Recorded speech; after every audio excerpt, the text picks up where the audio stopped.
আসসালামু আলাইকুম দর্শক ভাইরা, কেমন আছেন? আলহামদুলিল্লাহ আমি ভালোই আছি। তো অনেক পরিশ্রম আজ করছি।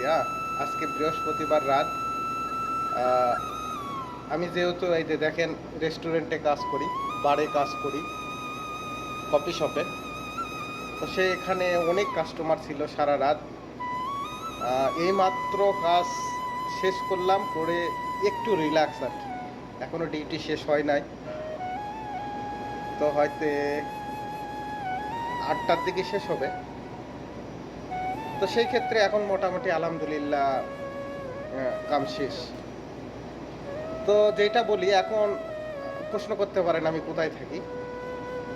আমি আসলে সৌদি আরব প্রবাসী, সৌদি আরবে থাকি, রিয়াদ শহরে। এটা হচ্ছে রিয়াদের রাজধানী আর কি, তাহালিয়া স্টেট। এখানে আমাদের মানে বসের যেটা রেস্টুরেন্ট বলে, এটা হচ্ছে রেস্টুরেন্ট। এখানে আমি কাজ করি দীর্ঘ 4 বছর ধরে। বলতে পারেন কত বছর ধরে, আমি 4 বছর ধরে এখানে কাজ করি। আসলে এইভাবে ভিডিওতে আসা হয়নি কোনো দিন। তো একজন আমি এখানে মানে যে কাজটা করি সেটা হচ্ছে বারিস্টার। আমি একজন প্রফেশনাল বারিস্টার। কফি, ড্রিঙ্কসের মধ্যে সব কিছু, ধরেন যে 180টা আইটেম আছে এখানে। আলহামদুলিল্লাহ সব কিছুই পারি। সেই ক্ষেত্রে অনেক মোটামুটি ভালো আছি আলহামদুলিল্লাহ। কিন্তু আমাদের বাঙালি যেহেতু আমরা না, বাংলাদেশ আমাদের সার্টিফিকেট, এই ক্ষেত্রে অবহেলিত। একই সাথে দেখেন, একই সাথে আমরা 5 জন কাজ করি এখানে। 5 জনের মধ্যে সবচেয়ে সিনিয়র আমি। আগে ছিল, তারা চলে গেছে। কিন্তু দুঃখের বিষয় কি দেখেন, আমার বেতন সবচেয়ে কম। আর যারা নতুন আসতেছে অন্য রাষ্ট্রের, তাদের বেতন বেশি। আমরা আসলে সব জায়গাতেই লাঞ্ছিত। অথচ আমি কিন্তু আহ, একজন প্রফেশনাল বারিস্টার, সব কিছু জানি এবং কাজ জানি না। আমার অতটা মান নাই এখানে। এখানে কি মিডল ইস্টে বলেন আর যেখানেই বলেন, বাংলাদেশের যারা, বাংলাদেশি যারা, তারা যেখানেই যায় আসলে মান পায় না। ইভেন আপনি সম্মানের দিক দিয়েও খুবই কম। বাংলাদেশ যদি দেখে শোনে, তাহলে সম্মানও অনেক কম করে, বেশি আর কি সুবিধা মতো আমি সম্মান পাওয়া যায় না আসলে। বিদেশে মানে প্রবাসে প্রবাসে আমরা আসি অনেক কষ্টে, ফ্যামিলিগতভাবে। আমাদের বাংলাদেশের কাজের দিক দিয়ে খুব কম মান। সেই ক্ষেত্রে আমরা কিছু আশায় প্রবাসে আসি।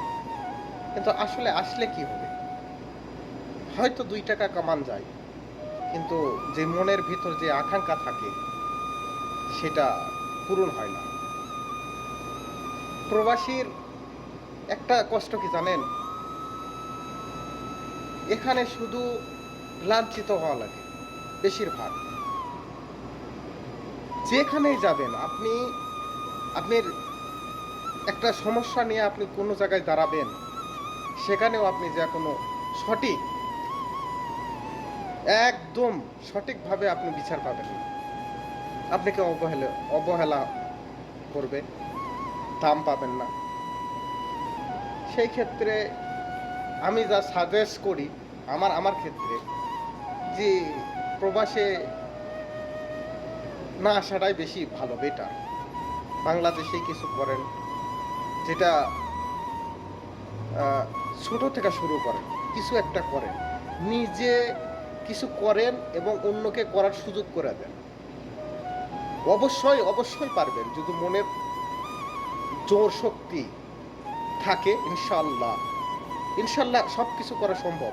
আমরা বাঙালি মানুষ, বাংলাদেশে জন্ম, আমরা হার্ড পরিশ্রম করতে পারি, সব কিছু করতে পারি।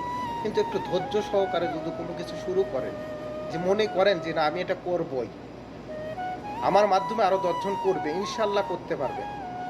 হ্যাঁ, কিন্তু আমাদের একটা সমস্যা হচ্ছে কি, আমরা অন্যজনার দেখে খুব আফসোস করি, যে অন্যজনার এত কিছু আছে, আমাদের কিছু নাই, কিছু করতে হবে। এই জন্য আমাদের মানে সাকসেস হতে পারি না, হতাশ, ভেঙে পড়ি। এটা ভেঙে পড়া যাবে না, সব সময় মনের ভিতর জোর শক্তি রাখতে হবে। আপনি প্রবাসে আসলেন শুধু টাকাই পাবেন তা না, এখানে আপনি ভালো থাকেন, সুস্থ থাকেন, খান, ঘুমান না ঘুমান, আপনাকে টাইমলি ডিউটিতে আসতে হবে। এবং একটা দিন আপনি আসবেন না, তার কৈফিয়ত দিতে হবে। কেন আসলেন না, কী জন্যে আসতে হবে। আপনি অসুস্থ হালকা থাকতে পারবেন না, ডিউটিতে আসতে হবে। আপনি খান নাই ঠিক মতে, ডিউটিতে আসতে হবে। আপনি ঘুমান নাই ঠিক মতে, ডিউটিতে আসতে হবে। এই যে একটা রুলস, এই রুলসের মধ্যে পড়লে মনে হয় যে জীবন আর জীবন নাই। আমার কাছে আমার জীবন মনে হয় কি জানেন, যে মনে হচ্ছে আগুনের শিখা জ্বলে না, এক পাশে শিখা জ্বলতেছে, এক পাশে আমি, মানে আমি এখানে টিকে আছি কিন্তু আগুনটা জ্বলতেছে, ওইটাই ধরেন আমি, এরকম মনে হয়। তো আসলে বোঝান যাবে না। তো সব ক্ষেত্রে মিলাই এখন বর্তমান যেটা, আরেকটা ইম্পর্টেন্ট কথা, সেটা হচ্ছে যে এখন সৌদি আরবের বর্তমান অবস্থা খুবই খারাপ, খুবই খারাপ। ভাই আমি রিকোয়েস্ট করি, কেউ আসেন না, এখন বর্তমান আসেন না। কি জন্য? খুবই খারাপ। সৌদি আরবের মান কমে গেছে, কাজ কাম খুবই কমে গেছে, যারা কাজে আছে তাদের ভিসা আকামা নাই। এক এক্সাম্পল আমার কথাই বলি, আমার এক্সপায়ার হয়ে গেছে আকামা, কিন্তু আমার আর আকামা লাগতেছে না। কি একটা জ্বালার মধ্যে আছে, 20,000 রিয়াল ফাইন আসছে, এখন কোম্পানিও লাগাতে পারতেছে না। মানে কি করবে এইটাই ঠিক পাচ্ছে না কোম্পানি, আমিও পাচ্ছি না, এভাবে আসি ঠিক মতে। প্লাস যে স্যালারিটা, ওটাও টাইম নিয়ে মতন আগে দেয় না। আগে যেমন 1, 2, 3, 4, 5 তারিখে দিত, এখন সেটাও হয় না। মানে আসলে আমার আমার আমার কথা, আমি বাস্তব কথা বলতেছি। আরও 10 জন একই অবস্থা, একই ক্ষেত্রেই আছে সবাই। তো সেই ক্ষেত্রের থাকা বিশেষ করে সৌদি আরব, মিডল ইস্টের মধ্যে যেগুলান দেশ আছে সেগুলানতে আসেন না। আমি তো মনে করি না আসাই ভালো। তো আমার আমার আমার জানা মতে সেটাই আমি বললাম ভাই। আর যদি কোনো ভুল ত্রুটি হয়ে থাকে এই ভিডিওর মাধ্যমে অবশ্যই আমাকে বলবেন, মেসেজ করবেন। আর আমি তেমনভাবে ভিডিও করতে পারি না, এডিটও করতে পারি না। সো সেক্ষেত্রে কোনো কিছু হলে ক্ষমার দৃষ্টিতে দেখবেন। আর ভালো লাগলে অবশ্যই কমেন্ট করে জানাবেন। আর মাঝে মাঝে আমি ইনশাল্লাহ আসবো আপডেট কিছু দেওয়ার জন্য। সৌদি আরবের অবস্থা কী রকমভাবে চলতেছে, মাঝে মাঝে আপডেট দেবো ইনশাল্লাহ। ওকে, সবাই ভালো থাকবেন, সুস্থ থাকবেন। আসসালামু আলাইকুম।